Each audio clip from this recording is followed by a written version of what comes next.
Good morning is in California and good time of the day for everybody. Today I want to talk about emotional sovereignty and emotional freedom as the only freedom we might have very soon if you can make it possible, and because you need to practice it first, you need to kind of build it first. We might be born with emotional freedom, but we very often suppress it by external circumstances, by caregivers who cannot deal with our emotions as kids. So we are very much conditioned in the area of our emotions. And now, at least in my echo chamber, I'm a life coach. I deal with a lot of psychological themes in my clients' lives, practical psychological themes, and emotional theme is very important. And I see how it's very hard for many people to feel. When my usual question, first question for my repeated clients in the session, how are you feeling today? And sometimes, very often, people answer, I think I feel this way, but how you feel? So feelings are something not very familiar to many of us because our caregivers were not familiar with how to handle them. And why I want to talk about emotional freedom and sovereignty today, because to be honest, what kind of freedom we have otherwise? Freedom of movement? Sure. Did you try to go somewhere on the street and just start to dance? How other people would look at you? Of course, the argument is, why would I care how other would look at me? Fair enough, if you're that free, but again, it's emotions.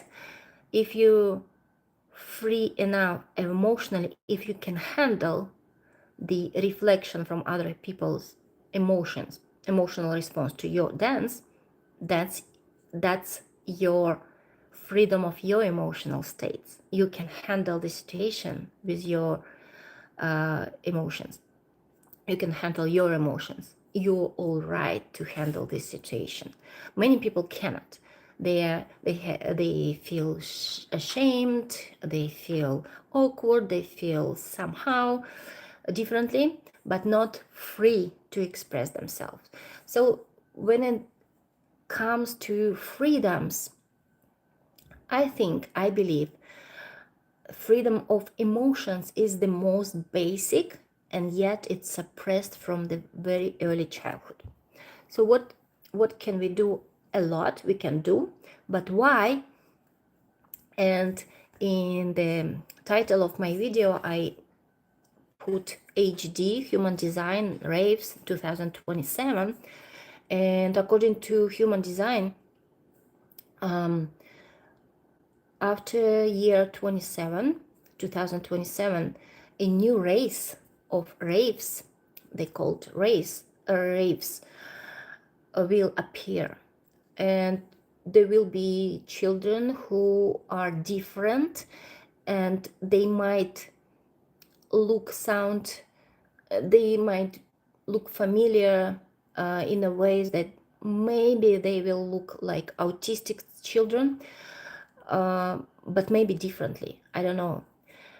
But they will have a special awareness about the world, and they will be less emotional, more aware. And in human design, we have different centers in the body graph. If you look up, and if you're not familiar, it's pretty complex system of knowledge. And from 2027, emotional center will flip um, from motor to knowledge center, to awareness center, which means if it used to be guiding our motors, like emotions, to impulse us into action, now it will be awareness center. So we will, or they will make sense of the world from what they aware emotionally, what they feel, and they will be less inclined to act. They will be less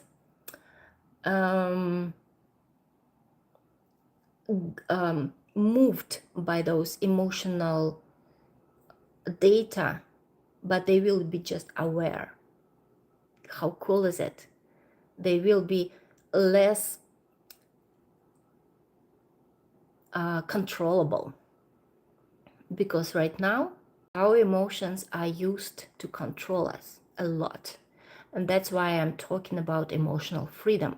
If you can own your emotions, if you can pause before replying online to your haters or people who have different opinion or whatever, if you can stop, breathe, and respond rather than react in the situation, then you have some sovereignty over your emotions. Then you have some freedom to act, think, feel your way.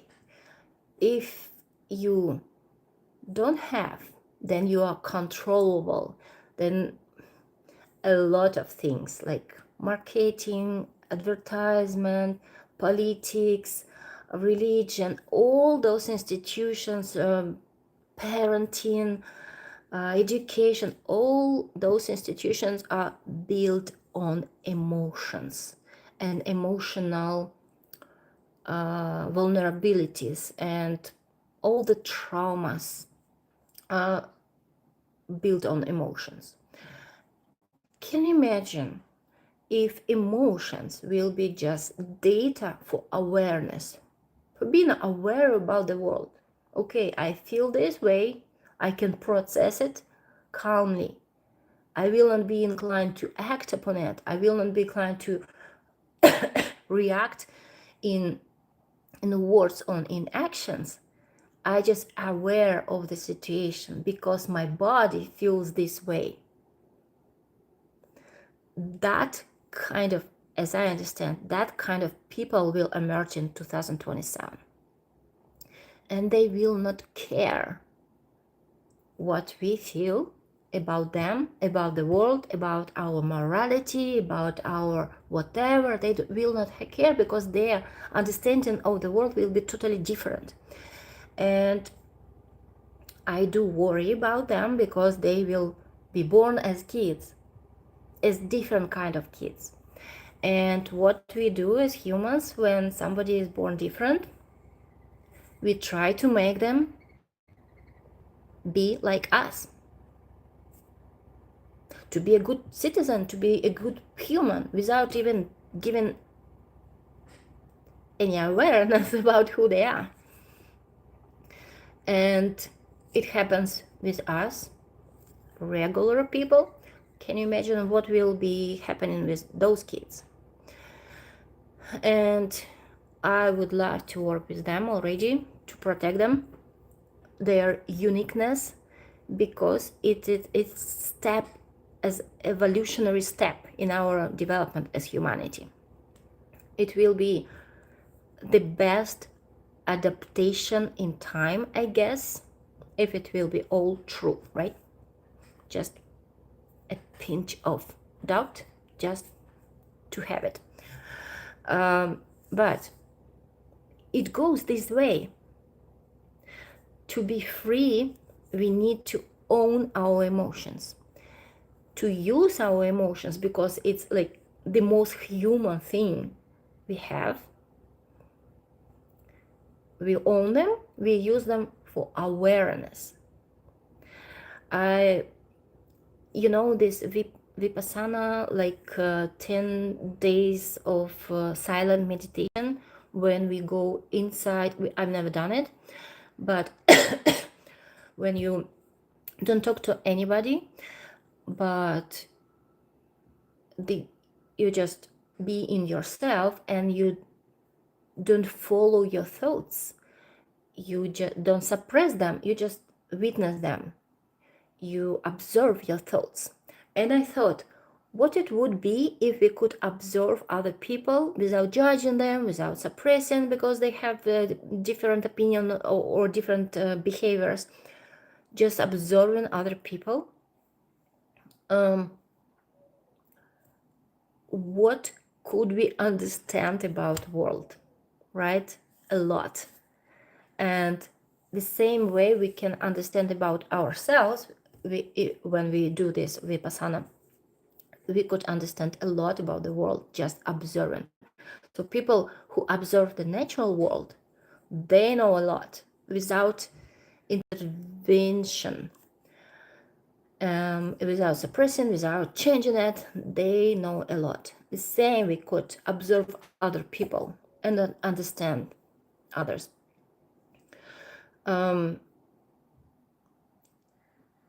So it would be super interesting to observe those kids if we can protect them from people who would like them to be as us, as normal, and who would start to medicate them to be normal rather than observe and understand how unique they are.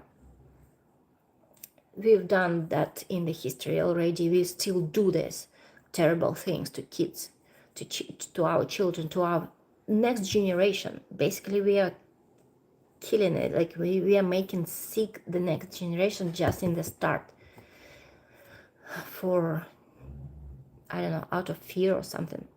Like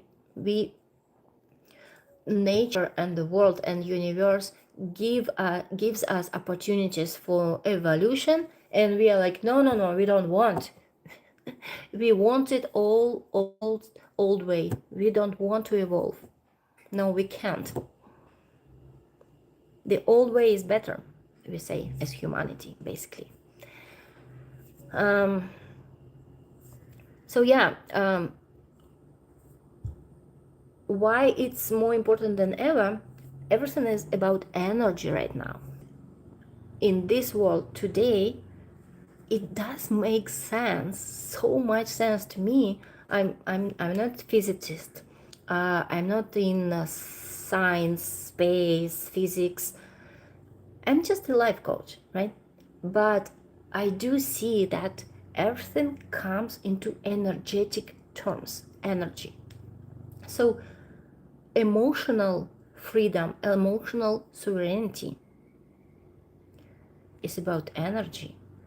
How we can handle our energy, how we can own the exchange of energy with the external world, how we can process our energy, because emotions, emotion, energy, movement, motion, right? How we can do it ourselves. Can you own your energy, motion? It takes practice, it takes time, but it is the time for that right now. Yeah, and for energy freedom, emotional freedom, emotional sovereignty, what you can do, you can look at boundaries, you can look at your reactivity, how you react to certain things, and the the most painful things, like the most annoying people, annoying situations, that where you have more tension, where it's more tension, it asks for attention. When you give attention to those situations and people, you will find answers there. The most annoying people tell you where you can get your emotional sovereignty, where you can train and practice your emotional freedom. Thank them. Say thank you, annoying people. Thank you, annoying situation or painful situation. There I can train myself and get liberated from conditioning, liberated from old laws, rules that don't serve me anymore. And this way you would be more prepared for the new life, which will be requiring more agency, more autonomy, more emotional freedom, if you don't want to be enslaved by AI tools. I'm not anti-AI, but if you have agency, if you have emotional freedom, AI can be a friend to you. If you don't, you will be enslaved by it. Thank you for being here, even though it's 0 zeros, but it will be recorded, I hope.